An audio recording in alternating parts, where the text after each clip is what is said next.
Good morning and welcome to Godcast. Today we're going to be talking about the 10 Commandments and why they're so important. This is in the Old Testament found in Exodus 20. And these are the commandments that God gave to Moses when he went out on Mount Sinai as the Israelites are leaving Egypt, and they need a set of rules to live by. And these rules still apply today. So let's talk about those for just a minute. So if you'll turn to Exodus 20 with me, we're going to talk about the 10 Commandments. Starting in verse 1, it says, "And the Lord spoke these words, saying, I am the Lord your God who brought you out of the land of Egypt, out of the house of bondage." Now, they had been in bondage for about 400 years. They'd been praying for someone to come save them. They'd been praying to God. They went in to the land, remember, because of a famine.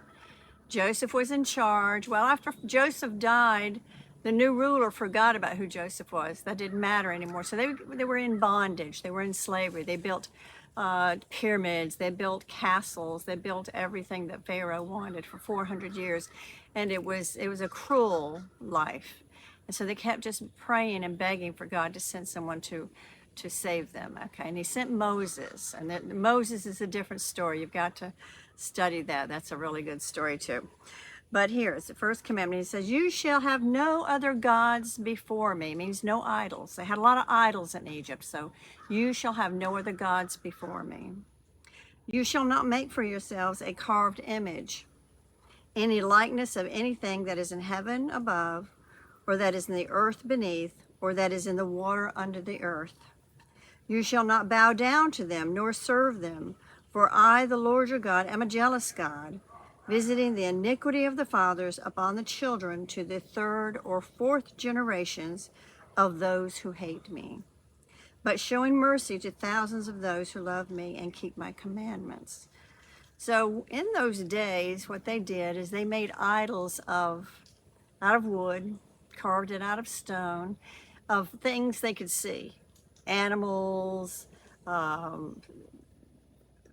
mythical things, people, mostly the Pharaoh. As you go on in history, it goes to the pharaohs and the kings and Nebuchadnezzar. But they would make things that, do you think a fish has any power? Do you think a gargoyle has any power? Do you think a dog, a lion, anything like that, carved out of wood, has any power? Well, they would bow down to these things.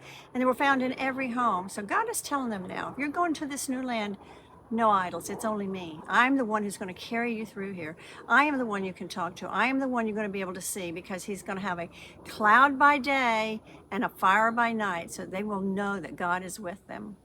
So this is what he's telling them. Next, he says, "You shall not take the name of the Lord in vain, for the Lord will not hold him guiltless who takes his name in vain." And this is so important, because today we see young folks, we see adults, we see everybody using the F-bombs all over the place. On television, it's common language, to use Jesus Christ as a curse word, to use GD as a curse word. And I don't know about you, but when I became a Christian, I don't listen to that stuff anymore. I have friends, we used to, we still do, go camping and do stuff like that. And sometimes they'll get around the campfire and they'll start cussing and they'll start using words. And I'll say, "Excuse me, would you say something like that in front of your mother?" You would not believe the looks I get, and I do. And if that doesn't get them, I'll say, "Excuse me, I don't like that." I let them know, you're not going to put up with it. And I know they're thinking in their minds, "Well, you get up and leave." I'm not getting up and leave. But believe me, a lot of people have changed their attitudes. I don't know if it's either around me or just in sight of the commandment, because I let them know. I said, you just cursed God. How can you curse God and use those words and curse God? In movies, it's just common everyday words now. They've made it normal to say these words, and it's not normal. They're just blaspheming Jesus. They're blaspheming God. They're trying to make Satan the king of the world, and he's trying very hard. But anything you use, I had someone tell me one time, using the F-bomb around. I said, you don't need to be cussing. I said, that's not very good. Well, I'm not using the Lord's name in vain. I said, it doesn't matter. Cussing is still a sin. I don't care what words you use. If you use it in anger and you use it badly and you know that they're not right, wrong, positive, negative, it's not right.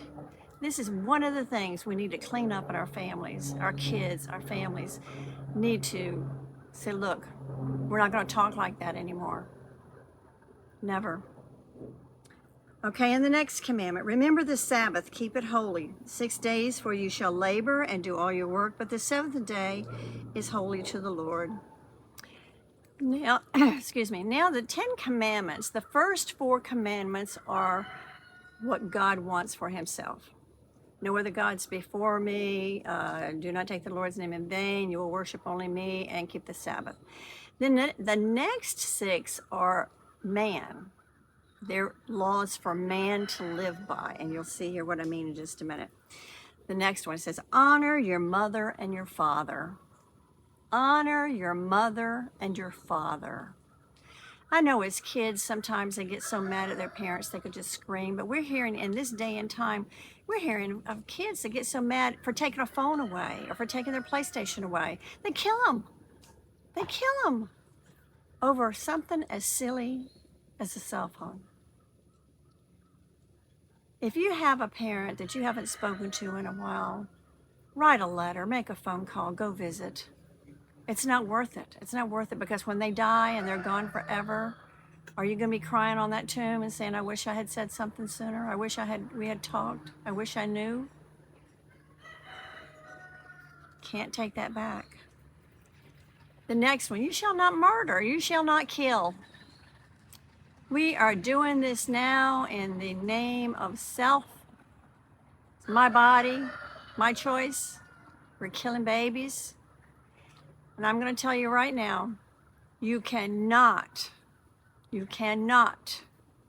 be a believer in Jesus Christ and want to have an abortion and kill a baby. In God's eyes, that's murder. And let me tell you, if you have had an abortion, all you have to do is ask for God to forgive you, and he will. But you have to have an honest, sincere heart. Murder, whether it's by a shotgun, whether it's by drowning, whether it's by poison, or whether it's by an abortion, it's still murder.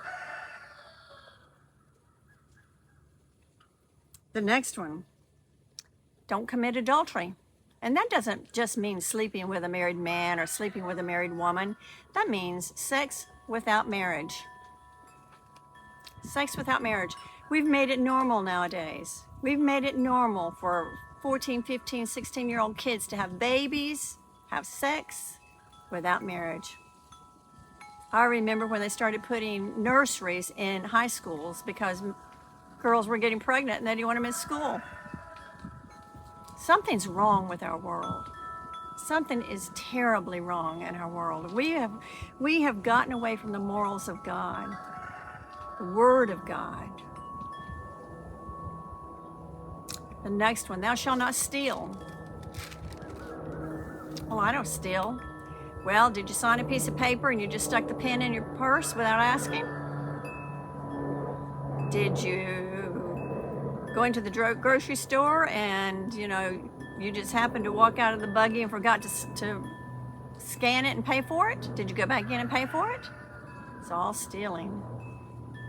Just steal someone's husband? Boy, that's 2 sins in one, adultery and stealing. God put these laws here for a reason. And they're not hard to live by, they are not.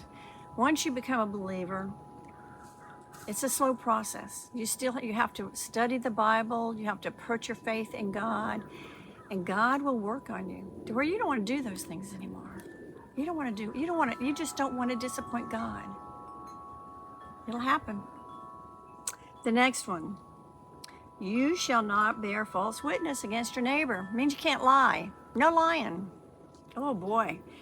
How many of these commandments have you already broken? Before I was a believer, I broke a lot of them. I promised to tell the truth, the whole truth, and nothing but the truth. So help me God. Do you do it all the time? Even if you're going to get caught, you should never tell a lie, because getting caught now is better than getting caught later. And it always comes back to bite you. It does. You can't keep it up. It always comes back to bite you. And people get hurt. People get hurt. And sometimes they get hurt forever. They never get over it. The next one, you shall not covet your neighbor's house. What does that mean? You don't sit here and say, man, I live in a 2-bedroom, 1-bathroom house, and that neighbor across the street has 6 bedrooms, 3 cars in the driveway. I sure wish I lived like that. No. You don't have their bills. You're not laying in bed at night worrying to death how you're going to pay for those 3 cars in that big house. You know, sometimes you need to think of them as blessings. God gives us so many blessings. He really does. And somehow things end up right. If you pray to God and you want God to help you fix something, He will. Now, I'm just going over the 10 Commandments in the Old Testament. And a lot of people say, well, Wanda, that's the Old Testament. It doesn't apply to the New Testament. Well, yes, it does. Jesus just said it in a different way. We find that in Mark, verse 30 is where I'm going to start here. Verse 29, it says, and the most important one, because the disciples had to ask Him about what are the commandments, what commandments are the ones we should keep. The most important one, answered Jesus, is this. Hear, O Lord, the Lord our God, the Lord is one. Love the Lord your God with all your heart, with all your soul, with all your mind, and with all your strength. That's number one. If we follow that and we love the Lord our God with all our heart, soul, mind, and strength, that covers all 4 of the ones that were in the 10 Commandments, all 4 of them. Now, the second commandment, He says, the second is like unto the first. Love thy neighbor as thyself. There is no greater commandment than these. If you love your neighbor as yourself, you're not going to covet. You're not going to lie. You're not going to murder. You're not going to dishonor. You're not going to steal. So He's kind of wrapped up the commandments into 2. Love the Lord your God with all your heart, soul, and mind. Put Him first. Put Him first in your life. Pray on everything. And love your neighbor as yourself. What does that mean? You know, right now they're trying to show us that we hate everybody, that Christians hate everybody, that we're racist, that we're white supremacy, all of this other stuff. That is not true. We love everybody. I don't care what color my neighbor is. If he needs food, I'm going to help him. I don't care what nationality he's from, he or she from. If they need help, I'm going to help them. That's just the way we are. And that's what God would want us to do. And let me tell you something else. You know, I see these homeless people around. What would Jesus do? And they're begging for money. Jesus wouldn't give them money. No, Jesus would not give them money. You know what Jesus would do? He'd give them what they needed. Do you need food? Give them food. Do you need clothes? Give them clothes. Do you need prayer? Let me pray with you. And talk to them about the Lord. Talk to them how they can get themselves up out of that gutter and make their lives better. There are organizations out there to help them. Just get in touch with those. They can help you. Churches will help. But I pray right now that you listen to these. You know that every law in the world, and it started with Sennacherib, the king of the Assyrians. Go back and check it out, Sennacherib. It's written on a column, and they have this column in some museum. I can't remember where it's at. But every law in the world was made and wrapped around these 10 commandments. Because if you follow these 10 commandments, you can't go wrong. Can't go wrong. It's true. I pray that you share this message, and I pray that you get something out of it. And just please subscribe and share. That's all I want, is just to share the gospel. Let's learn the Bible together.